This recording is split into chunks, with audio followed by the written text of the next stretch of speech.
Welcome to your midweek Barbados Today Evening News Update. I'm Fernella Wedderburn. Thanks for joining us. We begin with an update on developments at the Sustainable Barbados Recycling Center.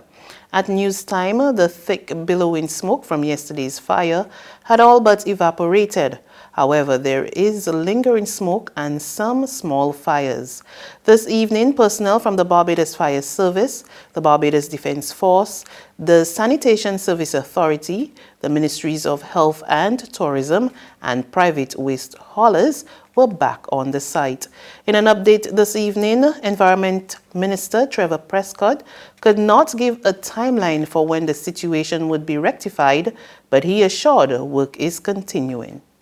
You will see the general public, especially the residents that we're very concerned about on the west coast of the island, that will see a gradual decrease in the smoke, which I know is affecting them.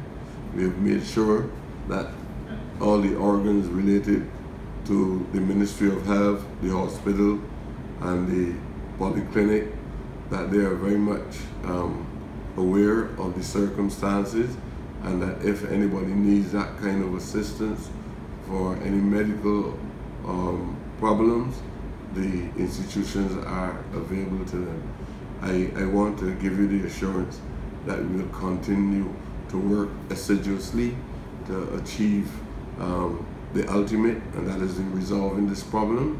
It is going to be a gradual process because a lot of the fire is coming from under the waste, and we also know that aspect. There are things within that waste that is combustible, and that we can't tell you exactly what is likely to happen in that regard. But we give you the assurance that we'll move as expeditiously as possible to resolve the problems on the landfill. People must remain at the center of development. Prime Minister Mottley expressed this view today as she addressed the centenary conference of the International Labour Organization. Mottley told the officials gathered at the Geneva meeting that in today's fast-paced, inequitable world, the ILO must make its voice heard and continue to adhere to principles that improve the lives of people. Our principles will not change. Our geography will. Our power relations will. Our capital will. But if we hold faithful to our principles, and if we ensure in holding faithful to our principles that we put people at the center of every sphere of power, be it capital, be it technology, be it in the framing of ownership, then I do believe that we will be able to evolve through this very turbulent period of world history with the protection of workers' rights and the dignity of our people intact. Why? Because ownership matters. Why? Because the root of all must be fairness and equity. Why? Because our people matter. Why? Because our development thrust must always be about providing opportunity. Corporate Barbados lends a helping hand to strengthen the island's fight against crime. This morning, the reactivated police outpost at Lakes Folly, which was refurbished by members of the business community, was officially unveiled. Acting Attorney General Wilfred Abrams welcomed the initiative, stressing that community policing is critical to arresting crime. So the presence of community police officers aids the police in their exceedingly rapid response to issues on the ground, but it also helps to demystify the role of the police in our society. The police are not simply the keepers of law or order in Barbados. The police should be a friend to children. They should be a resource to people in trouble. They should be a confidant to those who need it. They should be approachable. The police should integrate themselves into the communities and become a part of the community. This is a perfect example. I welcome the upgrade of this police outpost. I commend those who did it.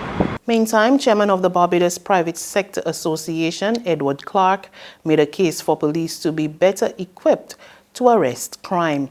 He also wants to see police develop more lasting relationships with residents in communities that will benefit from the outpost. We must try to reverse this trend in our island, not only by after-the-fact policing, but by working proactively with people, especially the youth within our communities, to prevent such crimes. We must work with our young people and build trusting relationships. We must be proactive in filling the void that exists in many of their lives. Barbados is set to save 1.5 million United States dollars in foreign exchange this year, all because it won't have to import onions. News of this today from a board member of the Barbados Agricultural Development and Marketing Corporation, Peter Chase, at the official start of government's Farmers Empowerment and Enfranchisement Drive this morning. He says local farmers have been able to produce a phenomenal onion crop of close to 300,000 pounds that's likely to last an estimated 6 months. Proper planning. We have a marketing officer and a field officer at the BADMC, and we have put a program into place along with the BAS to ensure that we plant at the right time, the right varieties. We had help from AICA as well, and the crop was fantastic. You know, we still have farmers coming in, and for the last 3 months we have not imported any onions. There's regional and international news after this short break.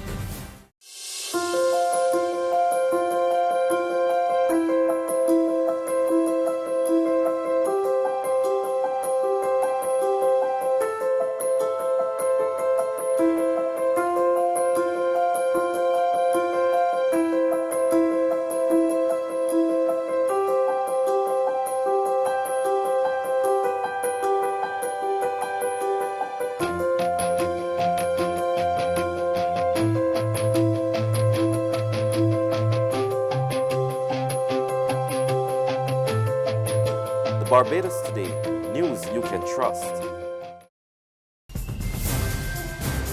To regional happenings now in Guyana, opposition leader Barbados Jagdeo is calling for general elections to be held in the shortest possible time now that the Caribbean Court of Justice has ruled that last December's no-confidence motion was valid. We get more in this report from Handel Duncan of HGP TV News. Despite the fact that the Guyana Elections Commission GECOM Secretariat had earlier stated that it would need at least 148 days to get itself ready for any elections, and that's putting it at the earliest possible date, opposition leader Barbados Jagdeo has outlined the party's own time frame for the elections against the backdrop of the CCJ's ruling. So the principle is that elections should be held tomorrow. They're illegal since March 21st. The practicality is 2 to 3 months. Jagdeo told supporters that Tuesday's rulings give no reason for gloating and triumphalism by the PPP, adding that there is no need for despair either. Today there is no room for gloating. There is no room for triumphalist behavior on behalf of the People's Progressive Party. We said that on the night of the passage of the no-confidence motion, that there is no room for despair in our country because at that time the no-confidence motion was passed.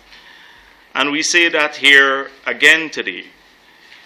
What we are very, very happy about is that the final court, this Caribbean Court of Justice, has just declared a victory for constitutional rule. Jagdeo was critical of any elections being held in November. And on the international scene, international investigators today announced that 4 people will be charged with murder and causing the crash of the Malaysia Airlines Flight 17. The developments come 5 years after the plane was shot down in eastern Ukraine, killing 298 people. More in this CNN report. Part of the joint investigation team detail as a reasonably convincing chain that links all the way back to senior officials inside Vladimir Putin's government as to how that BUK anti-aircraft missile came to be in eastern Ukraine and shoot down that MH17 aircraft with 298 people on board. Remember, they're on the way back home to the Netherlands from a holiday in Malaysia. Now, let me give you the names of the individuals mentioned here. Oleg Girkin, Sergei Dubinsky, Oleg Pulatov, and Leonid Harchenko. I should say Igor Girkin, forgive me, sorry. 4 individuals who prosecutors say did not press the button. They're still investigating who did that, but were the chain of how that weapon came to be inside eastern Ukraine. Now, there's a lot of documentary evidence here, amateur video. As you can see, what you've shown behind you there, they took the wreckage of the plane and reconstructed it to show the path of missile fragments that broke it seems in two, tore the cockpit off, leading to all those bodies, all that luggage. I saw myself and many other people in the fields of eastern Ukraine, simply landing in empty agricultural areas. And that's news, but for the very latest, visit our website, www.barbadostoday.bb. You can also subscribe to our e-paper, email updates, or like us on Facebook, and sign up for our breaking news alerts via WhatsApp. We're also on Izumi Media in bus terminals, as well as screenplay at supermarkets and gas stations near you. And you can also hear us on Mix 96.9 FM and Capital Media HD 99.3 FM. I'm Fernella Wedderburn. Good evening.